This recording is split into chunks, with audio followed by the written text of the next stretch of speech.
Before her professional career even got underway, she had a major Nike partnership lined up. At the same time, network executives were in meetings deciding who would represent the future of women's basketball. On their biggest platforms, some familiar names weren't at the top of those lists anymore. This wasn't about revenge. It wasn't personal. It was business. While some established veterans were publicly debating salaries and revenue splits, Clark was appearing at high-profile NBA events, sitting courtside, shaking hands with legends, and building visibility far beyond one league. The shift happened quickly, so quickly that a lot of fans didn't fully process it, but the numbers told the story. This stopped being just about basketball. It became about economics, leverage, and survival in a changing sports landscape. Stick around, because we're breaking down how momentum, marketability, and money reshaped everything. When Caitlin Clark entered the 2024 draft, the league experienced something it hadn't seen in years, a massive surge of national attention. Her debut drew millions of viewers.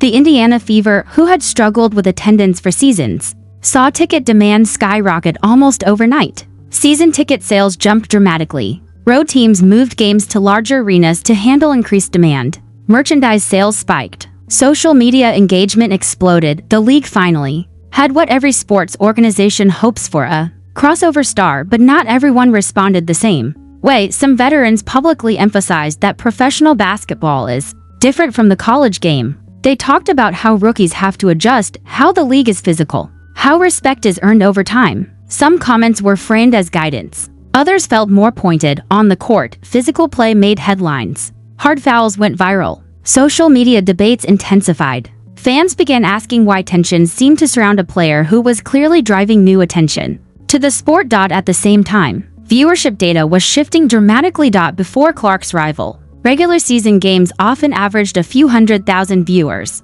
After she entered the league, certain matchups drew numbers far beyond that. Attendance rose. Ticket prices increased. TV networks began treating games as premium content rather than filler programming. Every measurable category, ratings, merchandise, online engagement, showed growth tied directly to her presence.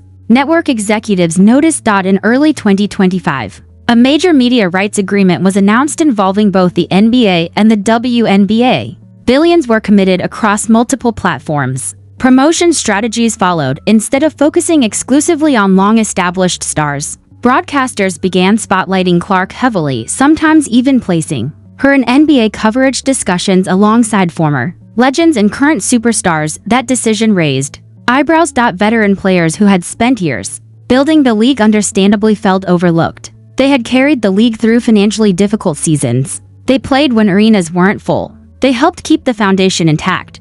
But media companies weren't prioritizing loyalty. They were prioritizing data. Marketing tests reportedly showed significantly higher engagement when Clark was featured. Social media posts including her outperformed others by wide margins. Streaming numbers reflected the same pattern. Games she played in saw dramatic spikes compared to those she didn't. From a business standpoint, the conclusion was clear. She was driving measurable growth. That reality collided with another major issue: labor negotiations. The Players Association entered discussions with team owners seeking higher revenue shares, improved travel standards, and better guaranteed compensation. Those requests aligned with what athletes in other professional leagues receive. However, ownership groups were analyzing financial history at the same time. For much of its existence, the league operated at a loss, supported heavily by the NBA. Profitability had been elusive for decades. Clark's rival changed revenue projections almost immediately. Sponsorship revenue increased. Franchise valuations improved. Certain teams moved closer to break-even or profitability. Owners were doing the math. If one player generated disproportionate revenue impact, that affected negotiation leverage across the board. In most labor disputes, players collectively hold power because without them, there is no product. But if viewership concentrates around a single superstar, that dynamic becomes more complicated. At the same time, Clark had diversified her visibility. Broadcasting opportunities meant she remained on national television, regardless of league scheduling outcomes. That provided her with stability that not every player had. Corporate sponsors were also making decisions. Major brands evaluate return on investment constantly. Engagement rates, impressions, sales conversions, those metrics matter. Some companies doubled down on Clark, others avoided choosing sides publicly. The corporate world rarely operates on sentiment. It operates on performance indicators. As negotiations intensified, speculation grew. Would the season proceed smoothly? Would owners consider restructuring strategies? Would younger talent become a bigger focus moving forward? Privately, decision-makers across franchises were discussing long-term models. Could the league rebuild its brand identity around a new generation? Should it? The economic argument was stark. A player commanding millions in incremental revenue inevitably shifts organizational priorities.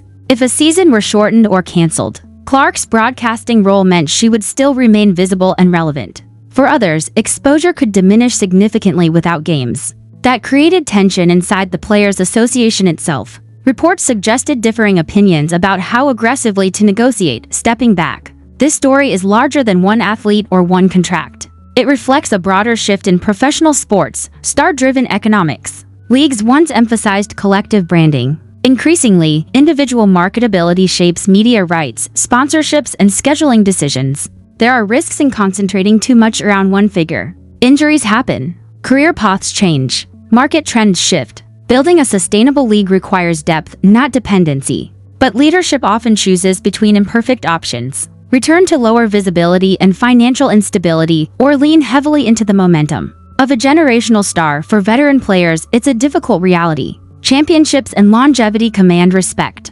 But media markets respond to present-day engagement. For younger players entering the league, the lesson is clear: performance matters. But brand presence matters too. Caitlin Clark didn't personally remove anyone from prominence. She capitalized on opportunity. Networks followed audience behavior. Sponsors followed engagement metrics. Owners followed revenue growth. In professional sports, momentum is currency. The league now faces a defining question: can it balance honoring its veterans while fully embracing its new commercial engine? Because one thing is certain, the business of basketball has changed. And everyone is adjusting in real